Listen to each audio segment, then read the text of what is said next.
What's up guys, Mixed by Jocelyn here, back with another video, and today is part 5 of my mixing from start to finish series. And today we're going to be finishing up the instrumental. Let's get cracking. Boom.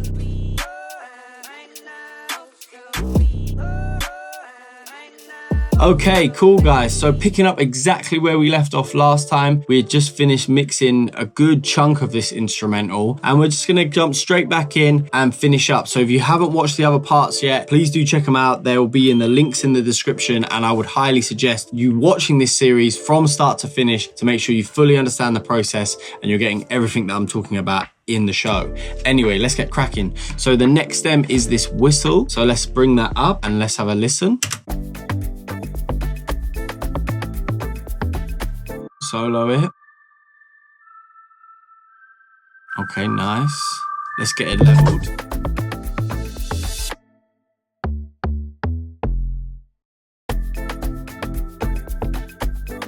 Okay, that's sounding good. Now let's solo and EQ.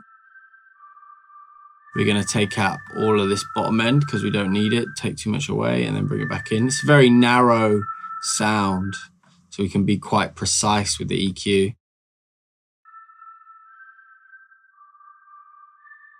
A lot of air in there, so we're going to keep all that in there. That should be all right. Then we're going to add a bit of compression. I'm going to use a Pro C2 just to keep it quite clean, if I can find it. Pro C2.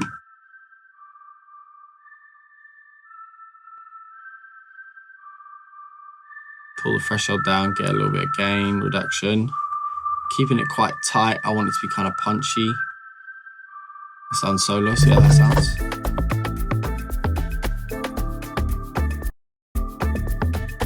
Okay, cool, we can probably drop the volume a little bit as well.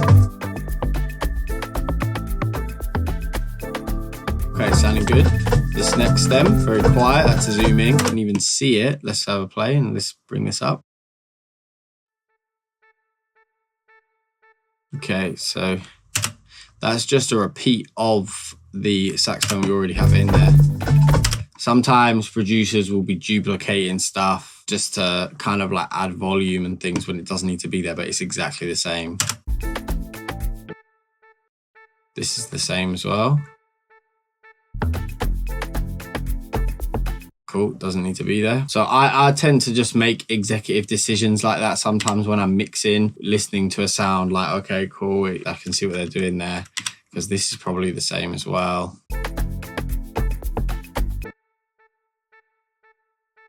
Yeah, same thing.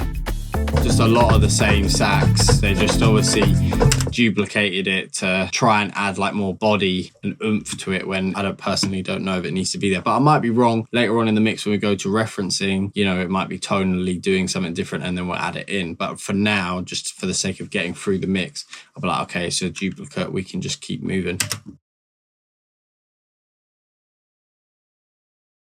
Okay, cool, a little whistle at the end here, just to finish up. Same again. Just trimming, keep a bit more air in there.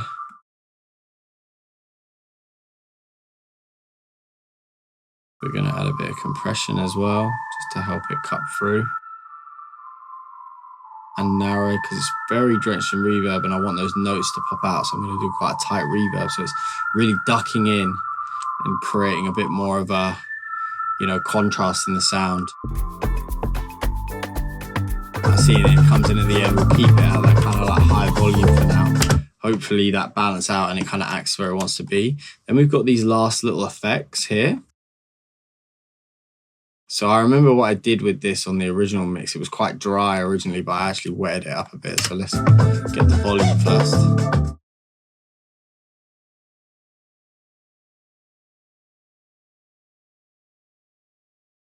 Let's get the EQ out again.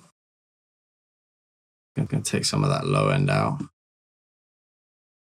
A little bit of the high, and I'm going to drop the shelf because it's a bit sharp as well. And then I'm going to get my Pro Q3 out as well, and I'm going to just do a little bit of fine editing because it's a little bit sharp on some of these notes. We can see them poking out with the analyzer here. Just going to pull that down a bit, pull that down a bit, and then pull this one down a touch. And we're going to get a little bit of dynamic on them as well, just like so. Okay, and then I'm going to add a reverb directly on the channel, and I'm going to control it on the channel as well. So with this, we're just going to get the mix, blend in the mix. I'm going to lower the decay a little bit, shorten the pre-delay so it's sort of like immersed as one. There's not so much of a separation between the two. I'm going to take out a lot of the low end and up the decay a little bit more.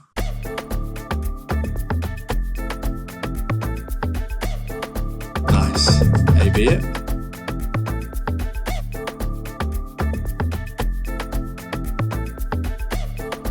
Nice. Blends in with the track a bit, gives it a little bit more character, a little bit more texture. Sweep here.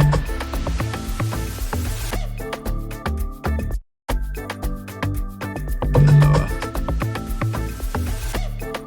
Too much. EQ a little bit. Take all that initial kind of like low end out. I don't want that muddying up the track. And then a tiny bit of the high end as well.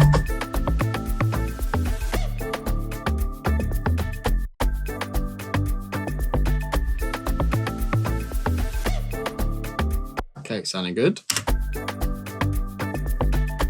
This little effect here, what have we got here? It's a little fun perk here. Things like this tend to not really do too much to, don't want to waste too much time on little perky effects like that. Just a little bit EQ, making sure that we're tucked in and we are, you know, gaining that headroom, but mostly I'll leave that. And then we've got finally the beat tag here.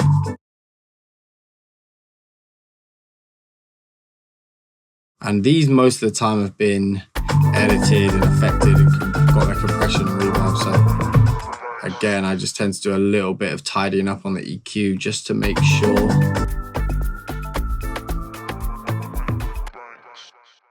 we're not getting losing any headroom. And I'm just going to play that one more time loud.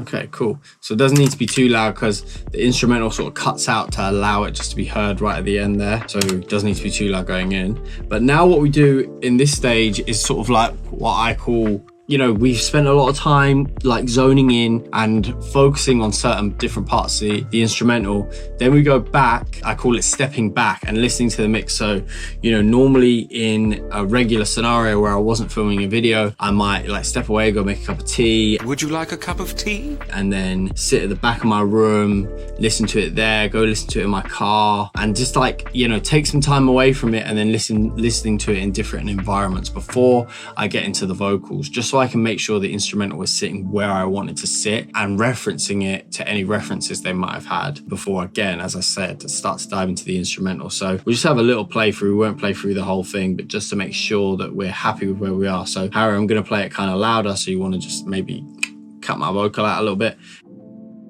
because this is going to come out quite loud.